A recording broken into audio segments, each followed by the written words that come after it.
In this episode of the Comic Book Collector's Guide, we talk about the age-old dilemma: floppies over trades, trades over floppies. In this episode of the Comic Book Collector's Guide.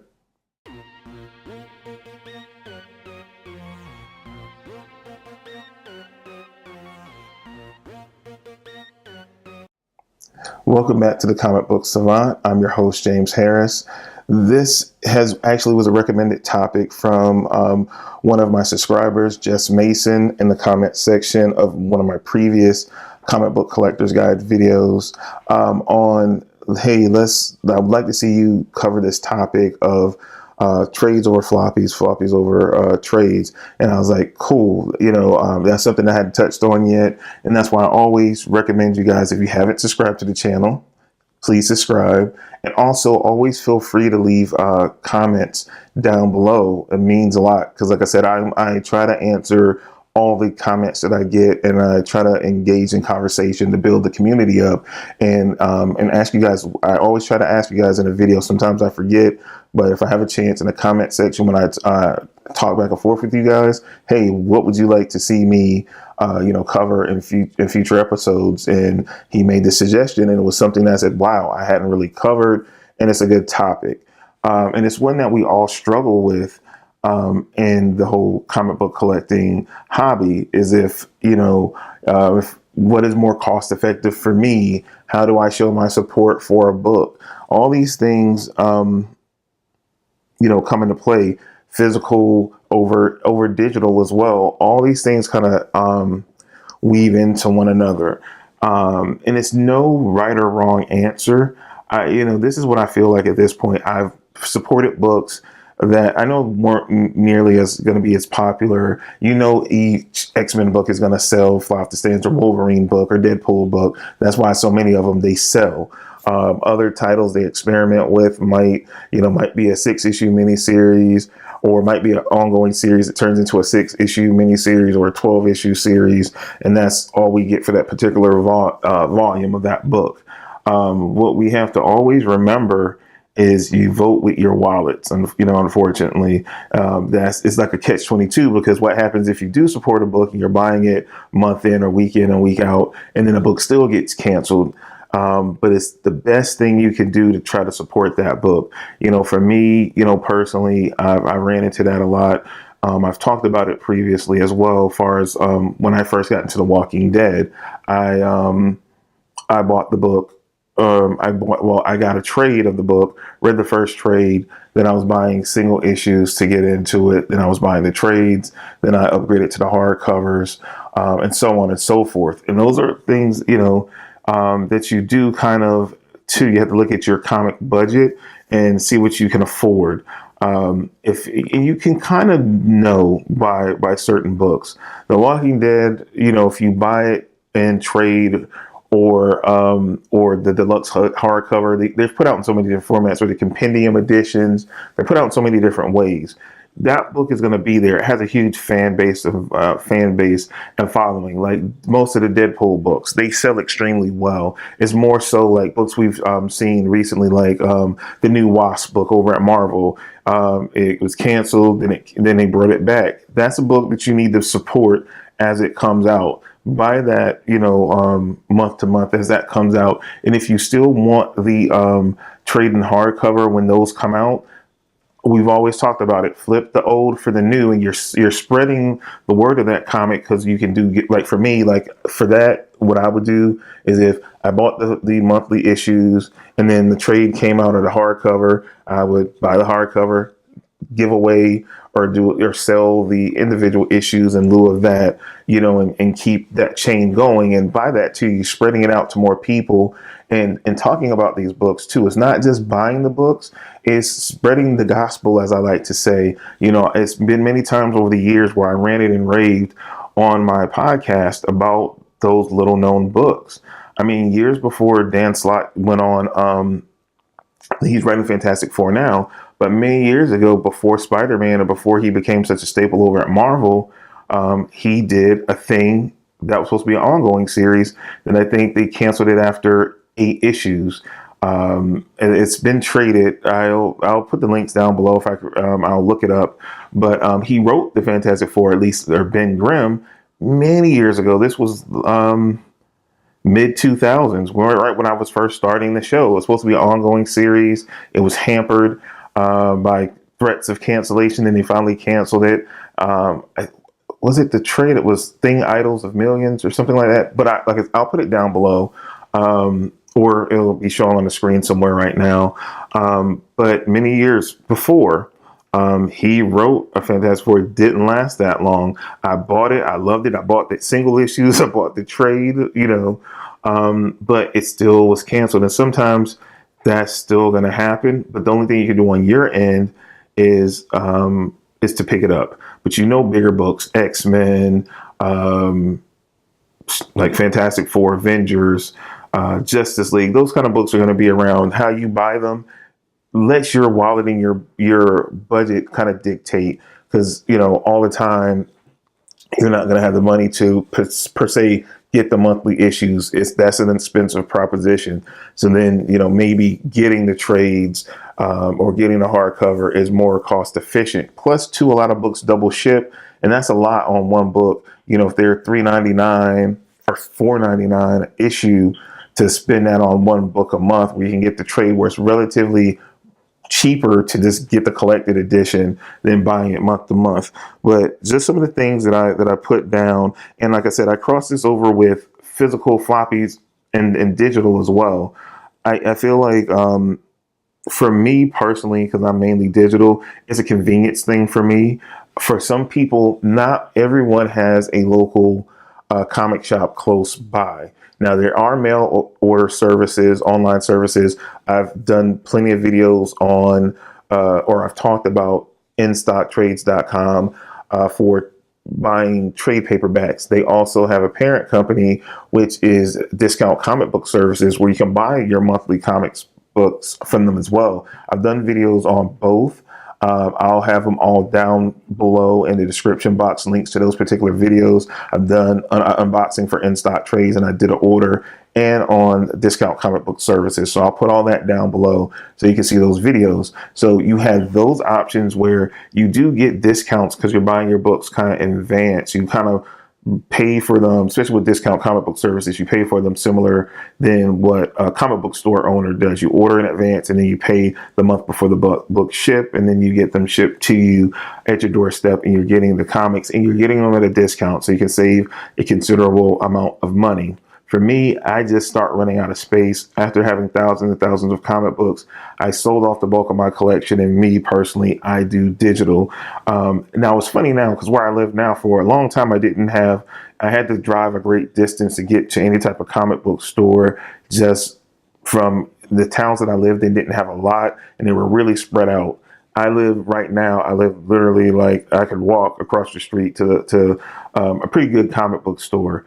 But I don't have room. I literally don't have the room for the amount of comics that I buy and accumulate over an amount of time.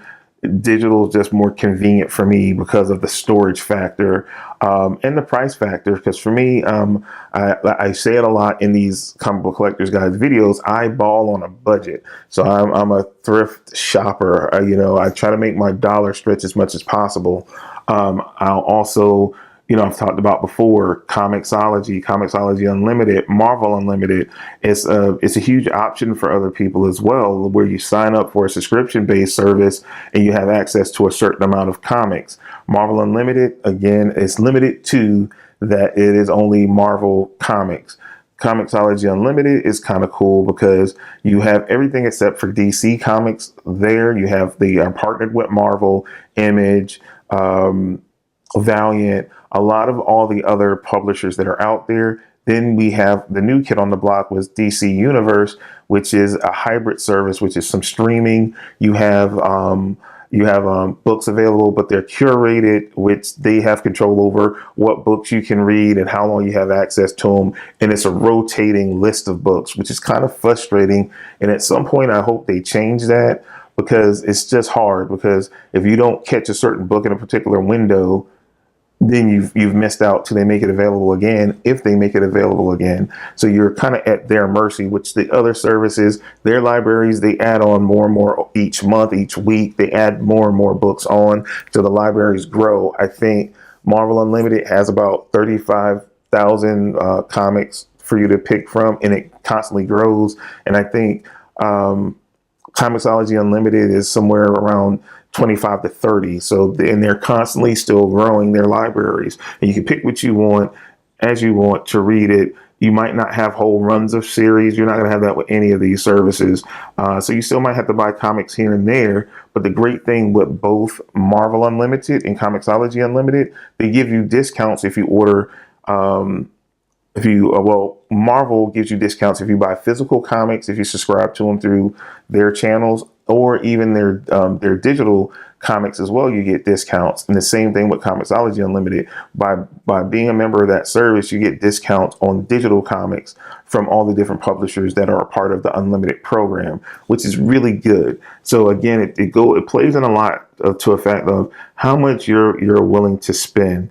You know, for me, on my Patreon, if you guys, I guess this is my segue to that. If you guys like to support the show and the content I do, I have a Patreon campaign. You'll see it right here, patreon.com, Comic Book Savant. I do a Patreon only feed where I talk about my comic book hauls, every month. And outside of, my main base of what I guess right now, if I look at my comic book budget, I pay about $6.50 a month for Comixology Unlimited. Currently, I'm signed up for DC Universe, so I have the DC Universe, and that's like $8.50. And then I still buy certain comics, but a lot of the comics I buy, and I talk about it all the time on my comic book haul shows, is that I buy a lot on sale through Comixology as sales come up, and I'm getting comic books for less than $2. When certain sales go on for less than $1, and that's where I kind of stack up and load up on my books. I don't have a ton of free money, but again, I try to stay current and support the books that I care most about. And if I do pay full price for a book, it's something that I know that's kind of on the fringe, that is not the hottest selling book that everybody's on. Everybody's going to buy that. It's going to stay around. It's those lesser known books.